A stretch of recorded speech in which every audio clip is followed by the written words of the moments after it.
Manage your time. How do I manage my time? Oh, that's my classic question. So, I have a... There's two ways I manage my time. I do what I like to call, or like what I've learned is like long-term and short-term planning. So my long-term planning looks like I have a termly kind of blog where I track stuff. I'll show you an example of how I do that. So I track my goals each and every term, and I reset them, and I talk to my mentors and the people around me, like how do I perform. I talk to my academic mentor as well, but from also a personal perspective. And having this kind of written down allows me to track long term, but then every week I also draft like a week plan, because I'm someone who I'm aware I have neurodivergence, so I'm incredibly forgetful. So everything's always on my phone or written down. So an example of I make one every single week where I basically break down my time like to the minute, because I'm aware of like how I can just look at my phone and then I'm gone for 2 hours.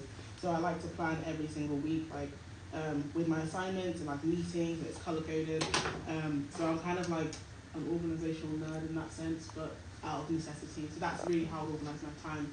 In terms of putting ACS into there, one of my main things is scheduling out time every single week, even if like an event isn't coming up, just to sit and think about the ACS, or think about what we're doing, or think about how we can improve it.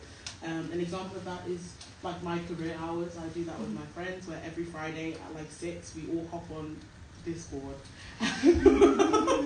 so that's all of it. We all hop on Discord and we just like Google stuff related to our careers, and it just, although it's not, I don't necessarily always do it, it carves out a time for me to always do it, to like always be thinking about a particular thing, and I would just kind of add that ACS thought into my weekly plans. So ACS is always on my mind, and I don't ever like, especially in periods where like right now assessments are happening, everyone's getting really busy, but because I have that structure already existing, I would already be able to kind of manage that, because I know that on Wednesdays, potentially at 6 p.m, I don't do work. I'm sitting maybe looking at the ACS like documents, or looking at potential complaints, or looking at ways to improve it, and having a conversation with the president and the other committee members on what they want to see and what they want to be doing.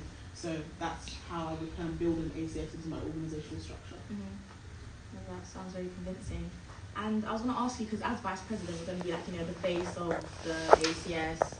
Me and Danielle have had our fair share. Like, you're the first point of call basically for everyone. And obviously, I don't think we've ever had like an openly queer vice president ACS ever. So what if someone doesn't react well to that? What if you get some hate, unfortunately? Like, how would you react to deal with that going forward? I feel like in that sense, it depends on the nature of the reaction. Mm-hmm. I think if they are just homophobic, there's not really much I can say about that. I mean, I can send you an article on why you shouldn't be, but I think directly engaging, being like, no, isn't particularly a productive conversation. If there is like widespread, like we don't want a queer person as a thing, I mean, obviously, I'm not going to say where I'm not wanted, so it will be unfortunate. But yeah, in terms of responding to that kind of hate, there isn't much I can do. I've been out for a really long time as well, so I've dealt with more than enough callback from people, so it's not going to be new to me. And in terms of like dealing with that mentally, I have quite a strong queer community around me, so I don't really fear that it's going to impact my queerness and my ability to engage with the queer community as well. I think the last point is there is a very large number of queer people at LSE, so I feel like my community is there, and even if like people don't particularly like having an openly queer VP, that's not their problem. I am who I am. I'm here for a role. I'm not here to turn you all gay. So it's kind of just be the general gist of my response. Yeah. Okay. And my last question to you is, how would you go about someone in your committee not pulling their weight, for example, in regards to an event you're trying to organise or anything? Like, how would you go about that?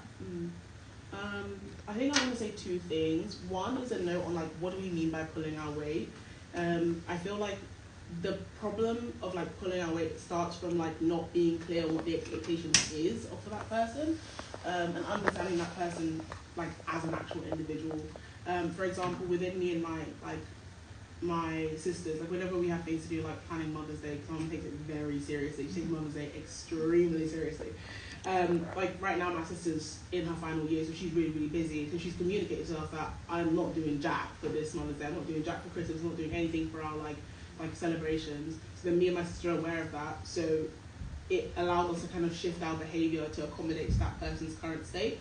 So I think in terms of pulling our weight, I hope that wouldn't necessarily be an issue because there would already be an open communication on what your time is looking like and how that is. I think we all understand, especially now, like I've kind of not finished first year, but we've all kind of gone through first year. We know what times are really, really busy, we know what times aren't. So I would hopefully propose that in those times that are really busy, times like March and January, we have a lot of exams, try and not limit, but try and accommodate for that. So before that time happens, we've done most of the work, so people are able to go focus on their degrees. Because as much as ATS is important and it's like imperative that we focus on it, we all have degrees we're trying to grab, and we all have careers we're trying to do. So that would be my first response. The second response is, in that case, if somebody isn't pulling their weight, for lack of a better term, I feel like, again, open those conversation, but that is really like cliche to be like, yeah, we'll talk to them. But I think, yeah, talking to them is really the only way forward, but also telling them, okay, if you can't like handle this right now, that's perfectly fine. Let's talk about solutions, not necessarily just talking to them being like, you're not pulling your weight, you're not pulling your weight. That's not really a productive conversation. If we acknowledge that isn't happening, looking for ways in which we can either disperse the responsibility so it doesn't all weigh on one person, particularly the president, because like it kind of works on way like if one person is doing it, the president is like, okay, fine, I'll do it. I don't want like the ATS committee to be one-sided and put a lot of pressure on that one person. So kind of like divvying up, breaking down the responsibility. For example, if someone isn't putting their weight as media officer, maybe we'll say, okay, we understand you're really, really busy, or you're going through potential bereavement, or you're just going through a tough time, right? The team might, like, each of us take a post once, and we'll prepare a post, and we'll post it instead of you for a period of time. And then when you feel ready, and when your bandwidth is able to accommodate, you can like make a full return. So that's how I would potentially do it. So initially, not allowing that kind of pulling their weight, because we understand what our weights are and we'll commit to them. And then also communication and divvying up the responsibilities to make it easier for us. Makes sense. And final question. So during the show, you might get like overwhelmed or stressed. Like question like, what do you do to de-stress? What do I do to de-stress? I have many, many ways. I am religious, so I go to God first of all. I also love to do things like walking and hiking. I love taking a long walk. Like even if it's like I'll walk just up and down my street just to get out and just to think. One of my main ways of de-stressing is really cooking and maintaining my routine. Because of my neurodiversity, my routine is one of the only things that can be grounded. I also do have a network of like people that I can call to de-stress. I also love to cook. Because like baking is a stress, but I love to cook. So if I'm particularly like upset, I'll just go to the kitchen and make myself something. Like look up a recipe. So yeah.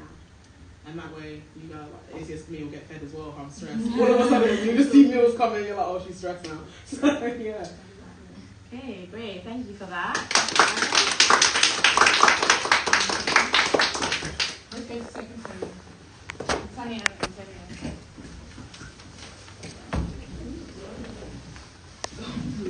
Can someone be live now?